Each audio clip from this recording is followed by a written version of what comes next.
It's time to get back to the days when football was fun in the city of Houston, when NRG was packed every single Sunday to watch an exciting brand of offensive football. Every single Sunday to watch an exciting brand of offensive football. It's time to bring those days back. It's time to bring that time of football back to the city of Houston. What's up, YouTube? Your boy back once again with another sport topic, and today we're gonna talk some football, Houston Texans football. Today we're gonna take a little break. Take a little break from the NFL draft. We always talk about NFL draft and quarterbacks and things like that. We're gonna take a little break. We're gonna talk about this offense and how I feel like the Houston Texans are building a potential offensive juggernaut from a staff and from a scheme standpoint. From a scheme standpoint, how they could build an absolute juggernaut from a scheme standpoint. We're going to talk about that. We're going to break it down before we get in there. Like I've been telling you before, if you're liking the content, make sure you like the channel. Make sure you subscribe to the channel. Make sure you comment on the videos. Make sure you sharing all the videos and you watching all the videos and you sharing all the videos on all social media platforms. Instagram, Twitter, Facebook, TikTok, Snapchat, any type of social media platform you use. Make sure you share it on the same social media platforms. Also, follow me on social media as well. The link's in the description below. Hey, we trying to get this channel growing and growing and growing. It's about to be an exciting time. An exciting brand of football in Houston. About to be an exciting time. So I need y'all to get this channel growing and growing and growing. I really appreciate that. So like the channel, subscribe to the channel, comment on the videos, share the videos, and let's get this channel growing and growing and growing. Now, like I said, D'Amico Ryans, we talked about D'Amico at volumes. We talked about D'Amico at volumes, what he's done and what he could potentially do as a head coach. But we also need to know who he's bringing on the staff, especially him being the defensive guy. Who is he bringing on offense? And he brought in Bobby Slowik, who was a former passing game coordinator for the San Francisco 49ers. He's brought in to be the OC. That brought in former quarterback, A&M quarterback Gerard Johnson to be the quarterbacks coach. Guy from the city of Houston. Brought him in to be the quarterbacks coach. Now, the news was, and the plan was for them to bring one of Gary Kubiak's sons, Clint Kubiak, in to, I think, be the assistant offensive coordinator and also a running game coordinator. But he didn't take the job because at first he thought he might have got the OC job in Arizona, depending on who Arizona took, but they went in a different direction by getting Jonathan Gannon. And then he ended up taking the job in the San Francisco 49ers with Kyle Shanahan, again, as a system that he knows his dad, they call Kubiak Shanahan system. And it's probably his clearest path and quickest path to be in the OC sooner rather than later, because I think Bobby Slope is going to be here for at least 2, possibly 3 years at the latest. I mean, he could be here more than that. You hope he's here more than that, but I think the shortest term is 2 to 3 years, and it would take that time for him to be able to be offensive coordinator. And who knows, him being out there in the San Francisco 49ers, if they continue to have success, he might get a head coaching offer, because we see that you don't have to be an actual offensive coordinator to get a head coaching job, especially coming from the Shanahan tree. So that might be a clear path for him to even be a future head coach, let alone just to be a future OC. So I kind of understood why he went that way. I would have rather him be here in Houston. I know we had the whole talks with possibly, Cliff Kingsbury. He was in Houston a couple weeks ago. Nothing really generalized and came out of that, so we don't know exactly what the information is when it comes to Cliff. I would like for Cliff to be on the staff, but we don't really exactly know what we're dealing with. So as of right now, we know it's going to be Bobby Slowik as the OC and Gerard Johnson as the quarterbacks coach, and I'm cool with that. Yes, I would like Cliff Kingsbury to be here. I would definitely like for Clint Kubiak to be here as well. They had that whole Kubiak thing. But I do like the direction where this is going. And I'm going to break it down. Because like I was saying, you want to get back to those old days of how good offensive football, no matter who was out here throwing the football, no matter who was running the football, you had a good brand of offensive football under the whole Gary Kubiak era. And I think that we can get back to that. Like I said, Bobby Slowik, who you just hired to be the OC, he's got to start off playing, coaching at Washington. He was a defensive assistant for the Washington football team in 2011 through 2013. That's during the whole Mike Shanahan, Kyle Shanahan era back then in Washington. Now from 13 to 2017, he was not in football. Now he was a defensive quality control guy from 17 to 18 with the San Francisco 49ers when Kyle Shanahan got the job at the 49ers. And then he was an offensive assistant from 2019 to 2020, offensive assistant. And then from 2021 to 2022, he was offensive passing game specialist and offensive passing game coordinator because Kyle Shanahan has not had an OC. Kyle Shanahan runs his offense. So he's been a passing game coordinator and passing game specialist for the last 2 years, and a lot of credit with him goes with Brock Purdy. Like he's a young guy, 35 years old, and for DeMeco Ryans to put that much trust in him, I'm thinking two things. One, I think he actually likes the guy and knows the guy well because they both came in 2017 because that's when everybody got there. That's when Mike Shanahan got there. Both guys actually were in quality control because DeMeco Ryans spent 1 year in quality control in 2017. So he's with the guy in close proximity because they both were defensive quality control at the time. And for Kyle Shanahan to trust him to scheme the passing game, however that details, he's coming up with passing plays, he's coming up with route trees, route combinations, play packages, and things like that from a passing game standpoint. And especially the way that Brock Purdy played down the stretch, I say he gets a lot of credit accumulated to Brock Purdy. I can see why DeMeco Ryan trusts him. Not to mention, I'm pretty sure maybe he knows how to exploit some defenses, him spending a lot of time. Remember, he was a defensive assistant from 2011 to 2013, and then defensive quality control from 17 to 18. So he spent 4 years on the defensive side of the ball. Now, it was a big chunk from 13 to 17. That's a big space. But it's a space of 4 years that he really didn't do too much, especially from a NFL or a college standpoint. But he cut his teeth on the defensive side, but it seemed like he made his mark on the offensive side. Now you have a former quarterback, Gerard Johnson, who also was part of the San Francisco staff in 2017. He was he was the Bill Walsh coaching fellowship staff.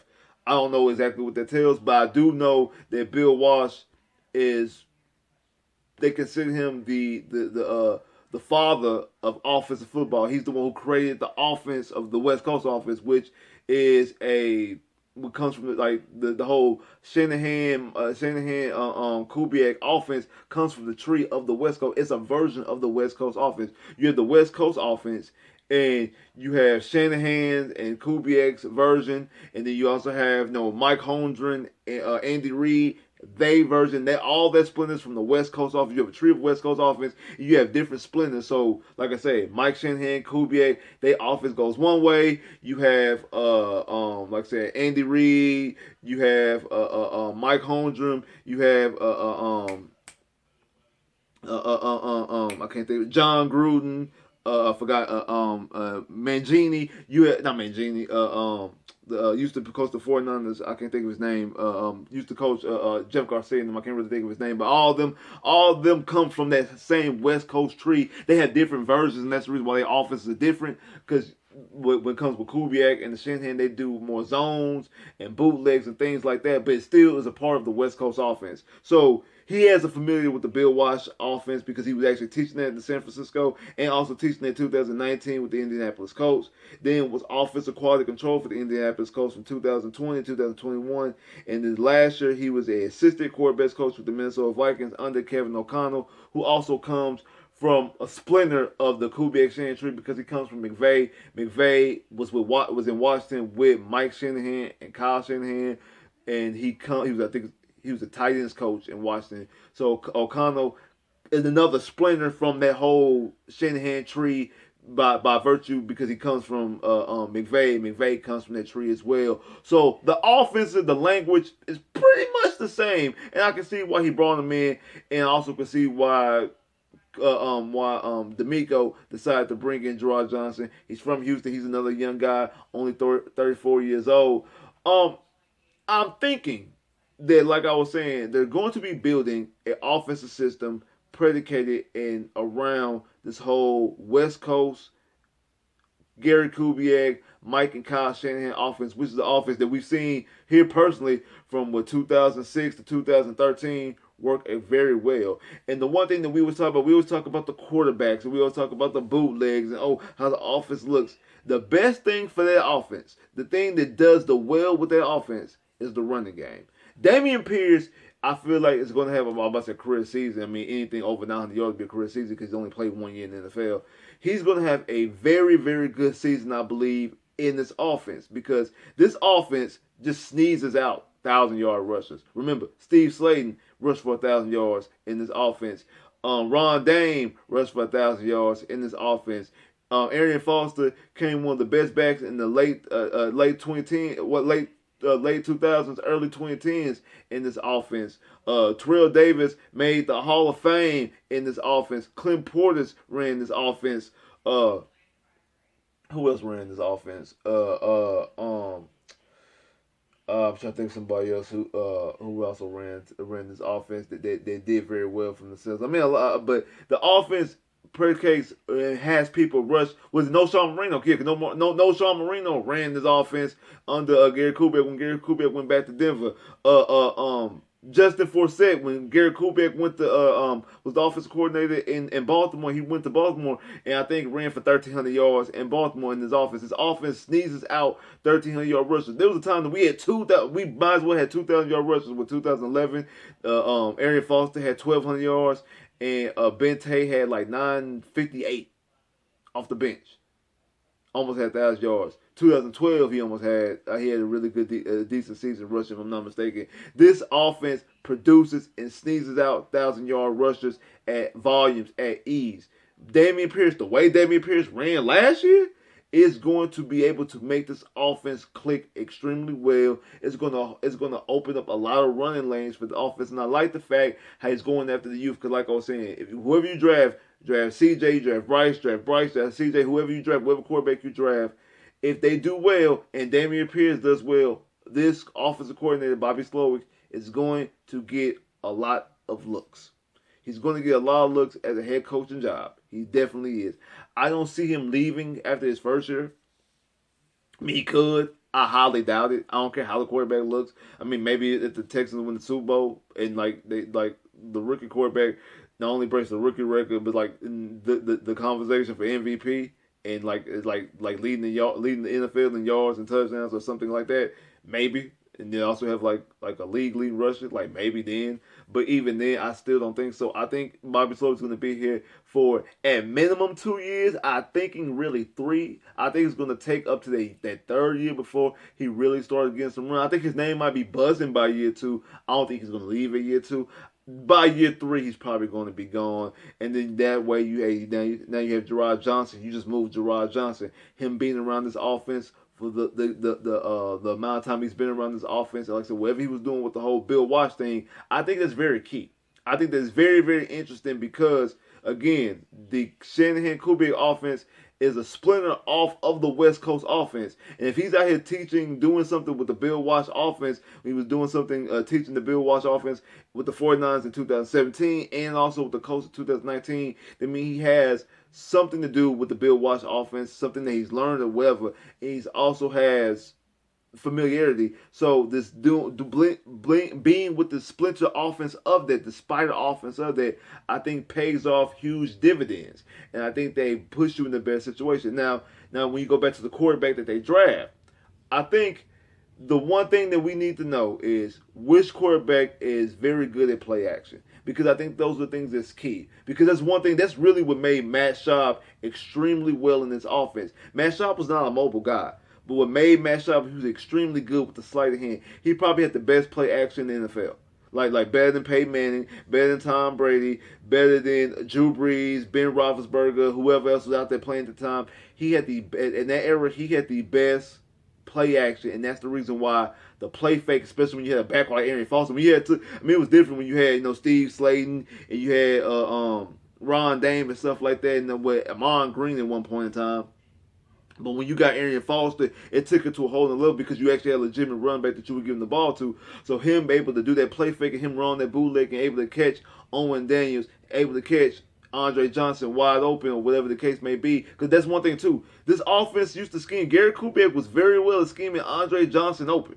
Andre Johnson stayed open a lot. Now, we didn't get him in the end zone a lot, but Andre Johnson stayed open a whole lot. We schemed Andre Johnson open a lot. So this offense is very good at scheming receiver. Look at Debo. Look at Brandon Ayuk. Those guys are open a lot. Look at Minnesota. Look at Thielen. Look at Justin Jefferson. I know those are tremendous talents. I'm not saying that they're definitely tremendous talents, but also look, they're being schemed open quite a lot. Look at Dalvin Cook. Look at the way the running lanes that the Minnesota Vikings give for Dalvin Cook. Again, he comes from that spider offense being with McVay and Kevin O'Connell. And also, remember, Gary Kubiak was the offensive coordinator in Minnesota not too long ago. And his sons was there as well. So that offense, look how that offense runs. That running game, we want to focus on the quarterbacks. But the running game, getting your receivers wide open, and also getting your tight ends open as well. That's another thing too. Key. I do believe the Texans definitely need to get a tight end via this draft or free agency. I know people might like Tarantino and they like Akins. I think you got Laporta in the draft. You got Kincaid. You got Darnell Washington. You got all these other guys. Obviously, you got Michael Mayer. You got tight ends in this draft. I believe the Texans should be able to target and go after. This offense is built for that. But I need to know which quarterback is good at play action. I need to know what quarterback is good at play action. That's very key when it comes to this offense. And another thing, too, this offense is really, really built off of being accurate. Because I know one thing people are like, okay, hey, we run that Shanahan offense, that bootleg offense. Hey, it's going to be perfect for Bryce Young. It is. Because the bootleg, because it's something that you never really seen outside of the year when they had RG3. Look how dynamic RG3 was. RG3 on that bootleg and able to get open field like they was with that one run against Minnesota when he ran 50 yards for the touchdown. Things of that nature, be able to run, throw on the run like Bryce Young can do. This offense will be perfect for Bryce Young. But in the same breath, it'll also be perfect for CJ because how accurate CJ is. This offense is predicated off of accuracy. That's the reason why Brock Purdy played so well, because Brock Purdy was accurate exactly when he needed to be. So when you're accurate enough, it benefits you a lot, especially if you're good at play action. I need one of these guys, whoever it is, if it's that we moving Bryce Young out the pocket and we catch him on the bootleg, can he sell that play fake? So when he come on that bootleg, he's selling that play fake and he is out in the wide open field and we have whoever we have as a receiver. If it's Brandon Cook still here, if it's Mechie, if we drafted Zay Flowers, if it's Nico, if it's Tank Dale, whoever it is, if it's Laporta, if it's Kincaid, if it's Darnell Washington, if it's Jordan Akins, if it's Tarantino, whoever, if it's OJ Howard, we getting these guys open because he's able to sell this play fake with Dameon Pierce. But also the same thing because like CJ could definitely move. Now, CJ's not really all that good throwing on the run. We haven't really seen it as much. We've seen CJ throw, and we've seen him move, especially in that game against Georgia, but him throwing on the run, obviously Bryce Young is a better thrower on the run, throw on the move than CJ is, because CJ's more so stand up in the pocket, straight up in the pocket, stand still, and throw the football. But then you got to think about it. You have to think about this. This offense worked with Matt Schaub. Matt Schaub led the league in passing. Jimmy Garoppolo went to the Super Bowl in this offense. Matt Ryan won an MVP and went to the Super Bowl in this offense. Kirk Cousins constantly puts up extreme high numbers in this offense. These guys are not mobile guys, and CJ is more mobile than all of them. CJ can run better than all of them. So I think CJ can do just fine with his accuracy. The key is both with CJ and with Bryce. How are they good at selling the face? How good they sell in the face? Because that is a very, very key element, especially with the back that you have with Dameon Pierce. I believe the way this offense is built and the way this offense is designed, no matter which quarterback they get, is that they can get those things about, selling the play fake because of what they can do with Dameon Pierce, what they can do by scheming, like I say, Mitchie open, whatever receiver they draft, if it's Zay Flowers, if it's Tank Dale, if it's Keyshawn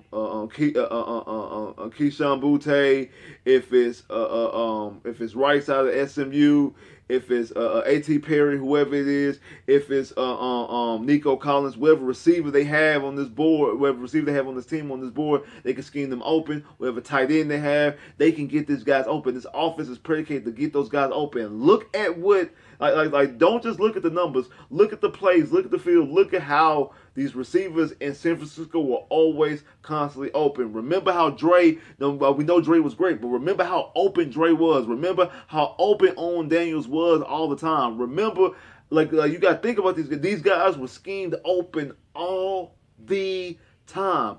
This offense, we talk about how good and simplified it is for quarterbacks. Really, quarterbacks actually are just a beneficiary of the product of this offense. This offense is really predicated on getting the running backs, getting the run out, getting these zone runs, and creating these big creases, these cutbacks for these running backs to hit that one step, stab, and cut. I think Dameon Pierce in this offense, he hit that one step and then cut. It's gonna do wonders for him. Dameon Pierce is a dog, and Dameon Pierce is going to be able to put up a whole bunch of rushing yards. And he's going to be able to threaten the offense and also get these receivers and the tight ends open. Those are the real benefits of the offense and the way the offense is designed, especially if they run in this whole Shanahan-Kubiak offense, which I believe, because think about it, that's really what Dominic was under. Even though he was on the defensive side, that's what he was playing against his whole career in Houston, because he was brought in the same year Garrett Kubiak got hired. Him and Mario Williams both were drafted the same year that Garrett Kubiak got hired. And then that's all he knows as a coach on the coaching side, being with Kyle Shanahan. Same thing with Bobby Slowik. That's all he knows is that form of offense. Gerard Johnson has, pieces of that offense, obviously, from the situations he's been in, but also he was with the Indianapolis Colts for a couple years as well, and maybe have a little bit different view. But what it is, they all have that same type of feel from the West Coast offense. Do I think it's going to be exact mirror carbon copy of the Shanahan-Kubiak offense? Absolutely not, because their offenses were different. Like, Garrett Kubiak offense in Houston was different from the Kubiak-Shanahan offense that was in Denver. Now, and then that offense was different from the offense that was in Washington. That was also kind of a bit different because they also had RG3, because the offense they ran with RG3 is actually slightly different from the offense they ran with Kirk Cousins. That's because of the whole quarterback style. But then also the offense that Kyle Shanahan ran in Atlanta and San Francisco is different than the offense slightly than the Texans ran with Garrett Kubiak, and what Garrett Kubiak also ran what Garrett Kubiak ran in Minnesota when he became the OC. And also when he was in Baltimore, the offenses were slightly different. His offenses still remember what he had in Houston, but they were different, really slightly different from the things that Shanahan did. It's relative, it's all related, but it's slightly things different here and there. And again, I believe this offense will be slightly different here and there when it comes to certain things, but the basis, the principles of the offense are going to be the same. And I think it's going to be an offensive system that's going to be able to build a very, very good offensive product. And I can't wait to see it. Like, subscribe if you haven't, comment below if you haven't, click that bell, get more videos. I holla.